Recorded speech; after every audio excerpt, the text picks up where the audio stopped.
Halo Bray, balik lagi dengan tukang clipping yang kali ini akan menginformasikan apakah sejuta orang yang dibantai ikut terlibat G30 SPKI.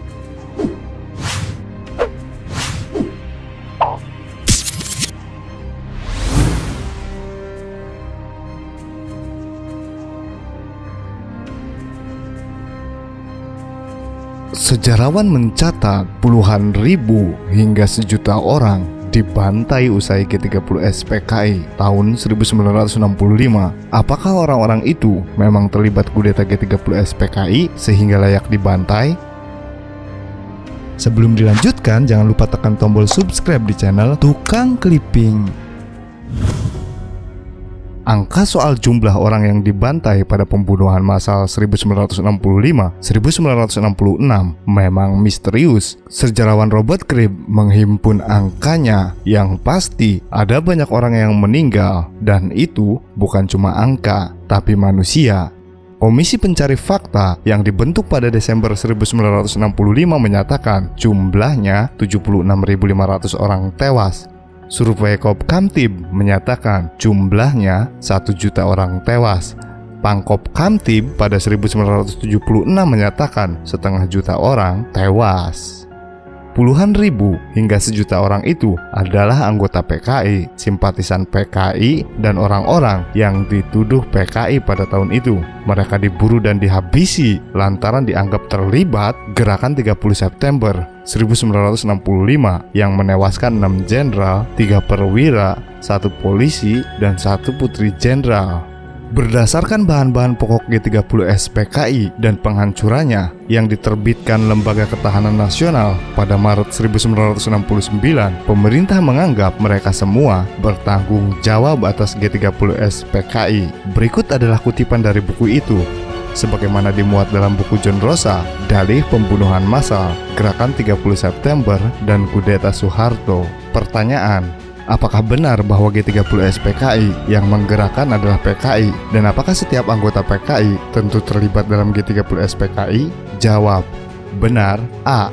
Bahwa G30 SPKI digerakkan oleh PKI telah dapat dibuktikan baik secara fakta maupun secara hukum di depan sidang-sidang Mahmilub yang memeriksa dan mengadili perkara-perkara tokoh-tokoh G30 SPKI. B.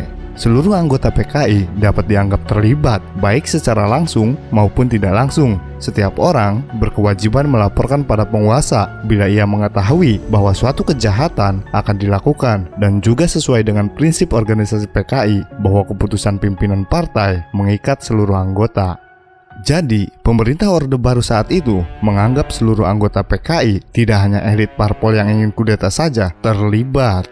Menimpakan kesalahan sejumlah orang kepada begitu banyak orang tidak pernah dilakukan pemerintah Indonesia sebelumnya. John Rosa merupakan asosiat profesor sejarah di Universitas British Columbia, UBC. Dia membandingkan Presiden Orde Baru Soeharto dengan Presiden Soekarno soal penimpaan kesalahan pada banyak orang ini. Bung Karno tidak membasmi orang-orang PSI dan Masyumi, meski dua partai ini pernah mendukung pemberontakan PRRI Permesta pada akhir 1950-an. Sebelum 1965, pemerintah Indonesia tidak pernah menimpakan kesalahan kepada suatu kelompok masyarakat secara keseluruhan, tulis John Rosa dalam bukunya.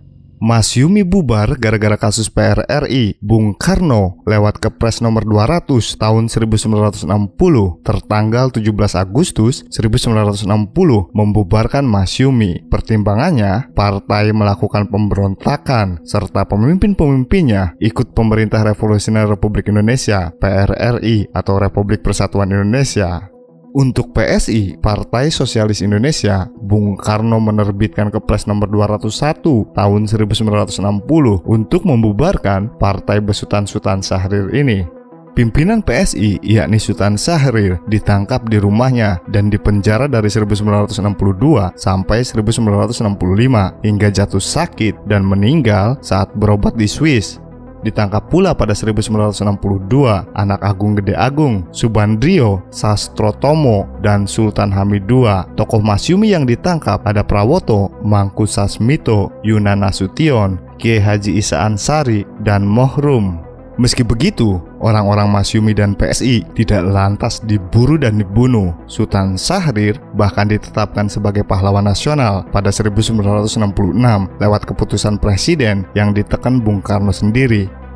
Bung Karno juga mengampuni pemberontak-pemberontak Darul Islam yang dulu mengangkat senjata melawan pemerintah, kecuali pemimpin-pemimpin puncaknya. Pakar dari ilmu sosiologi Universitas Indonesia, Iwan Gardono Sujatmiko, punya pandangan berbeda. Tulisan Iwan Gardono berjudul Kehancuran PKI tahun 1965-1966 dimuat di situs TNI Angkatan Darat. Dapat disimpulkan bahwa tindakan non-PKI untuk menghancurkan PKI merupakan preemptive strike yang didasarkan oleh ancaman nyata atau strategi revolusioner PKI sejak 1963, tuntutan untuk mempersenjatai buruh dan tani, utamanya dari pihak PKI, pelaksanaan aksi sepihak yang telah menghasilkan korban, kata Iwan Gardono.